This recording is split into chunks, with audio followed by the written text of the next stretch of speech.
अगले खबरों में आगे बढ़ते हैं। बिहार की बांकीपुर विधानसभा सीट पर हो रहा उपचुनाव पूरे देश की नजरों में। इसकी वजह सिर्फ ये नहीं है कि ये बीजेपी का मजबूत गढ़ माना जाता है, बल्कि इसलिए भी क्योंकि ये चुनाव, आपको बताएं कि जन सुराज पार्टी के संस्थापक प्रशांत किशोर का पहला चुनावी इम्तिहान है। मतदान के दिन जहां मतदाता अपने मताधिकार का प्रयोग कर रहे थे, वहीं राजनीतिक आरोप और प्रत्यारोप ने चुनावी माहौल को ज्यादा गर्म कर दिया है।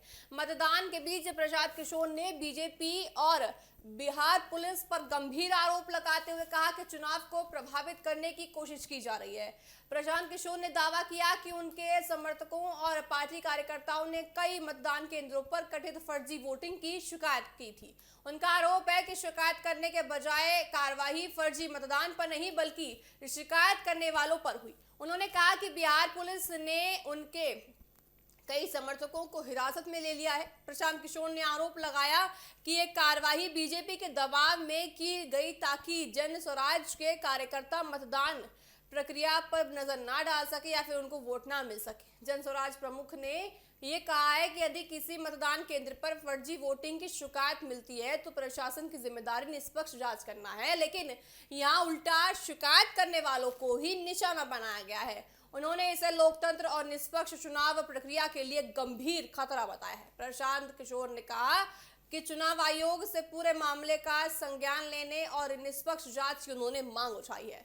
प्रशांत किशोर ने बीजेपी पर निशाना साधते हुए कहा कि पार्टी को अपनी हार का डर सता रहा है। उनका दावा है कि यही वजह है कि सरकारी मशीनरी का इस्तेमाल विपक्षी कार्यकर्ताओं को दबाने के लिए किया जा रहा है। उन्होंने कहा कि यदि चुनाव पूरी तरह निष्पक्ष तरीके से कराया जाए तो जनता अपना फैसला खुद देगी और किसी भी तरह के दबाव की जरूरत ही नहीं पड़ेगी।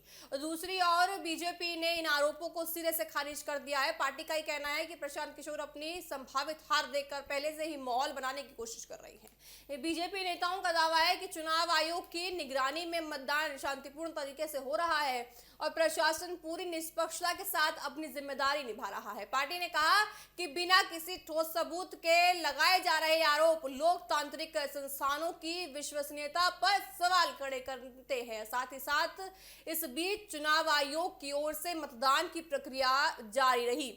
शुरुआती घंटों में मतदान प्रतिशत धीरे धीरे बढ़ता रहा और सुरक्षा के व्यापक इंतजाम किए गए। प्रशासन ने संवेदनशील मतदान केंद्रों पर अतिरिक्त सुरक्षा बलों की तैनाती की ताकि मतदान शांतिपूर्ण ढंग से संपन्न हो सके। बांकीपुर उपचुनाव इसलिए भी खास है क्योंकि ये सीट लंबे समय से बीजेपी के कब्जे में रही है। बीजेपी के राष्ट्रीय अध्यक्ष बनने के बाद नितिन नवीन के राज्यसभा जाने से ये सीट खाली हुई थी। अब इस सीट पर बीजेपी के लिए अपनी राजनीतिक पकड़ बनाए रखना चुनौती है, जबकि प्रशांत किशोर के लिए ये चुनाव उनकी राजनीतिक विश्वसनीयता की पहली बड़ी परीक्षा बनकर नजर आई है। अब देखिए, आरजेडी भी इस मुकाबले को पूरी तरह से एक त्रिकोणीय बनाकर चुनाव बीजेपी को चुनौती देने की कोशिश कर रही है। राजनीतिक विशेषज्ञों का मानना है कि बांकीपुर का परिणाम सिर्फ एक विधानसभा सीट का फैसला नहीं बल्कि बिहार की बदलती राजनीति की दिशा भी तय करेगा।